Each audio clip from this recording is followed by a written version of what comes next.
O sea, si hubo una tortura, y vaya, es de las que platicábamos, ¿no? Hace un momento, las torturas evidentes, bueno, pues definitivamente ahí va a estar, ¿no? O sea, ya no es algo que se pueda negar o que se pueda decir no sucede porque estamos viendo a la persona. No, en el caso de...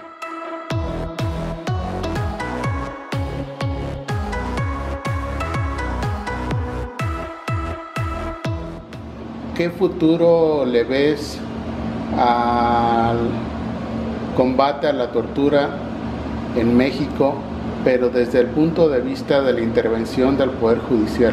Porque el Poder Judicial no puede quedar ajeno a estas actividades o a estas acciones que realizan generalmente miembros o de las Fuerzas Armadas o de cuerpos policíacos. Entonces, ¿el Poder Judicial de qué manera puede influir para también combatir la tortura en México? Tengo, digamos, una perspectiva positiva, ¿no? del papel que estará teniendo y los avances que se pueden ir dentro del Poder Judicial. Platicamos los primeros avances, un pronunciamiento por parte de la Suprema Corte, en el que ya indica, ¿no?, que cualquier funcionario público que tenga un conocimiento de que existe tortura y sea aquiescente o sea permisivo, bueno, adquiere cierta responsabilidad, ¿no? Entonces ya ese es, digamos, un pronunciamiento relevante, ¿no?, porque atrayendo ese dicho de la Suprema Corte se pueden justiciabilizar ciertas cosas en materia de responsabilidad, ¿no? Por otra parte, los protocolos, si bien son documentos, digamos, como una especie de manuales, no es, digamos, algo coercitivo o una normatividad tal cual, sí han fungido como criterios orientadores, y algo que se está observando en estos últimos, digamos, 2-3 años es que tanto este tipo de protocolos como tratados a veces son atraídos por medio de la jurisprudencia y ya se vuelven ahora sí coercitivos, ¿no? O sea, tal vez el protocolo por sí solo, bueno, es un documento académico de análisis, pero al momento de que digamos, el Poder Judicial atrae esos documentos y se genera la jurisprudencia, es en cierta medida donde se empieza a realizar esa coercitividad, ¿no? Ahora, lo que sí es que no deja de ser un reto. Se ha iniciado con capacitaciones, etcétera. Está la reforma. Yo creo que ahorita los instrumentos que se están dando para que los pronunciamientos a nivel judicial sean un poquito más garantes, pues están ahí, ¿no? O sea, tenemos los tratados, tenemos toda la instrumentación. Lo que sí es, pues, atreverse, ¿no?, a generar este tipo de interpretaciones de principio pro persona, ¿no? Por ejemplo, hubo un caso en específico, lo menciono así como dato meramente enunciativo, no en relación a la tortura, pero sí en el tema de la interpretación. Una persona estaba pidiendo pensión para su hija, ¿no? La madre, ¿no?, demandando al padre, y parte del procedimiento se le pasó el término, ¿no?, a esta señora.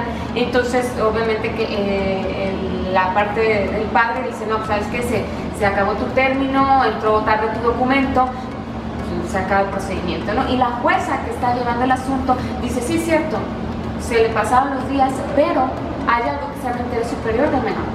Entonces, no puede quedar supeditado a un término de días y el derecho humano de esta niña al reconocimiento y a todo lo que todo lo que implicaba, ¿no?, los alimentos, ¿no?, y este derecho de que el padre tenía que retribuir todo lo necesario. Entonces ahí se hizo un ejercicio que, más allá de los criterios legalistas, decir, bueno, ¿qué es el pronunciamiento más garante de los derechos humanos? Y creo que ahorita es una oportunidad buena, hay una coyuntura buena para el Poder Judicial para empezar a generar más estos criterios con principio pro persona, aplicando la convencionalidad, etcétera, y tal vez no alejarnos de la rigidez de la norma, pero sí empezar a hacer esas interpretaciones más garantes. En cuanto al nuevo sistema de justicia penal, el sistema de justicia penal acusatorio, ¿cómo vislumbras que pudiera favorecer la implementación de este sistema como una forma también de combatir la violencia y, en concreto, lo que se refiere a la parte de la tortura, sobre todo en la cuestión de llevar datos, información, pruebas ante los tribunales? No es lo mismo hablar de un acusado que tenerlo ahí, ¿no? O sea, si hubo una tortura, y vaya, es de las que platicábamos, ¿no?, hace un momento, las torturas evidentes, bueno, pues definitivamente ahí va a estar, ¿no? O sea, ya no es algo que se pueda negar o que se pueda decir no sucede porque estamos viendo a la persona, ¿no? En el caso, obviamente, reitero, de las torturas que que platicamos de la detención, de los golpes, etcétera, ¿no?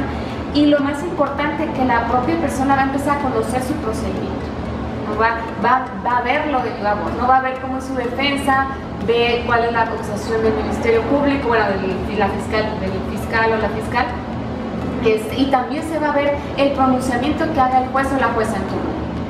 Entonces yo creo que la publicidad que tiene el sistema acusatorio es una oportunidad para, pues para que no queden de lado ese tipo de cosas, ¿no? Cuando el asunto era meramente en expediente, pues nadie se enteraba, ¿no? Si se había dicho que había tortura, ¿no? Etcétera. Ahora se va a tener la oportunidad de decirlo, ¿no? De decirlo tal cual y de poder evidenciar en un momento.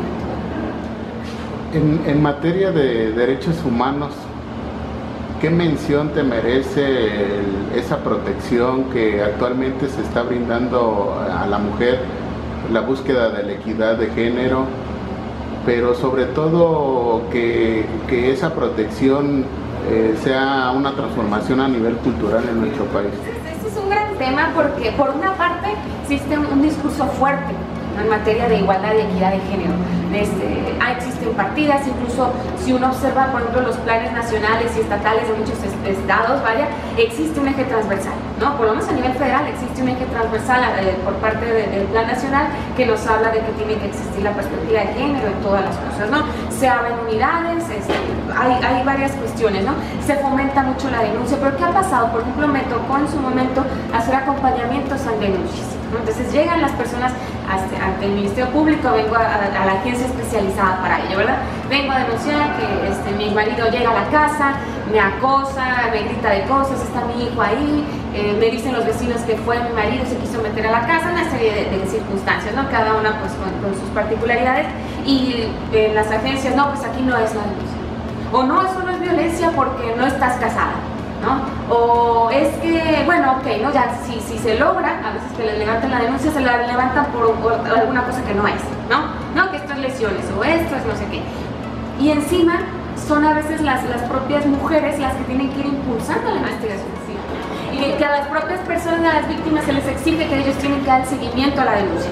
No es que no has venido, tienes que venir para que se refresque tu investigación, etc. Entonces, por una parte, hay mucho apoyo, centros de mujeres, etcétera, pero no se han podido traducir ciertas cosas a la realidad. O sea, ok, denuncio, ¿y qué pasa? ¿Dónde está la investigación? ¿Se va a investigar o no se va a investigar? O ¿saben qué? Mientras denuncio, mi exmarido me sigue acosando, ¿no? ¿Me van a tirar una medida de protección? Todo ese tipo de cosas creo yo que son mucho de voluntad. Entonces, por una parte está el tema de la capacitación, está el tema de la instrumentación jurídica, ¿no? de todas estas herramientas que tenemos al día de hoy, pero también está el tema de la voluntad, cuál es el mensaje del Estado, cuál es la política que se tiene en relación a eso, ¿verdad? Porque si en discurso decimos, importa mucho la igualdad de género, pero por otra parte vemos todos los días feminicidios, que ninguno es sancionado, o que se sigue hablando de que el feminicidio no debería tipificarse, ese tipo de cosas, entonces no se está dando como una política completa, ¿no? Para resolver ese problema, ¿no? Esperemos que no sea una cuestión meramente discursiva, ¿verdad? Que tome vías reales. Inmediatamente tiene que llegar un médico o una médica ginecológica y hacer un estudio. ¿Por qué? Porque no solo es una cuestión de tortura, también de salud. A ver, enfermedades venéreas, que estabas embarazada, no, etcétera, todo ese tipo de cosas. Tiene que haber una acción inmediata.